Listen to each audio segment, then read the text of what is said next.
Lent Madness global viewing public. I'm Scott Gunn coming to you live from the Executive Directory of Forward Movement in Cincinnati, Ohio. And I'm here with Tim Schenck, who's also coming to you live from the chapel/recording studio of St. John the Evangelist Church in Hingham, Massachusetts. Hello, Tim. Hello, Scott. How is my hair and my makeup looking today? It's whatever. It's the same as usual. Yeah, that's what I figured. I have not been able to find the correct stylist. Well, no one in the whole country is getting their hair cut, so we're all in it together. So today is the last day of the Saintly 16.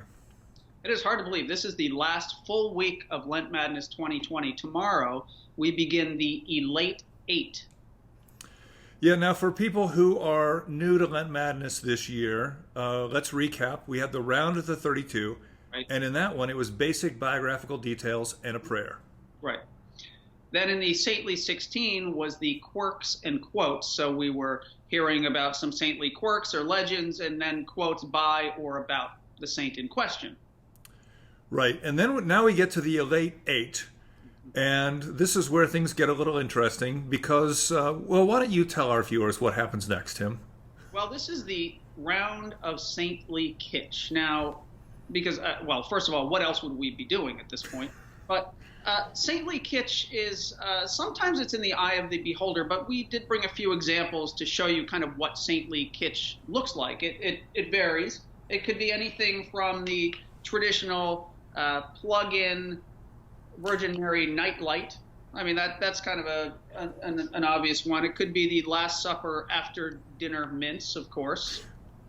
It could be the ever popular Nunzilla. Yeah, Oh, right? yes. Yeah. And if you, she's a little old, but she used to have flames coming out of there. And the other thing that I'd share, and I don't share this lightly. I don't think this has ever been shared on an episode of Monday Madness, but it's Lent Madness 2020, so I'm going to go for it. This also is a crucified Jesus lamp. So that might count as saintly kitsch. I think so. So I'm glad you have your collection there.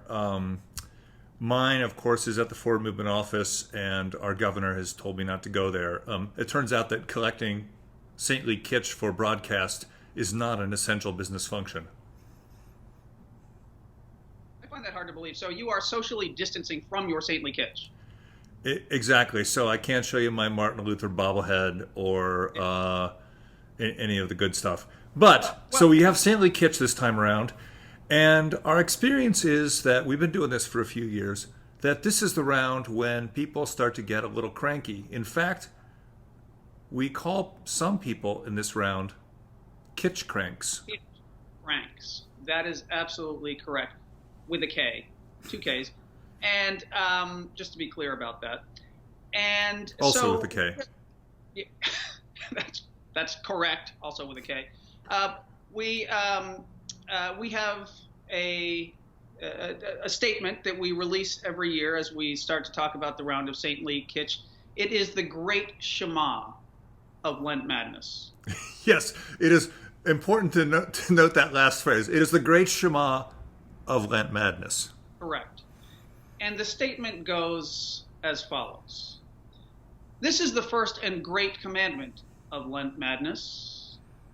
Lent Madness is optional. And the second is like unto it. If you don't like the world's greatest online devotion, start your own. On these 2 commandments hang all the saints and the SEC. Exactly. So just go with it. If this isn't your kind of favorite round, you can always go back and revisit. We link to them in the matchups. We link back to the Saintly 16 and the round of the 32. So if biographies and prayers are your favorite thing, you can go back and read those and just ignore the kitsch if you don't like it. Correct. And we will soon be beyond the Elate Eight, and we will get to the Faithful Four and then the championship round. And the winner of the Golden Halo will be crowned 1 week from Wednesday. Will be the voting on Spy Wednesday. Exactly. And of course, you've intriguingly mentioned Spy Wednesday, and right now, all over the world, viewers are asking themselves, what is Spy Wednesday? Fear not. Yes. We will tell you on Spy Wednesday. All will be revealed.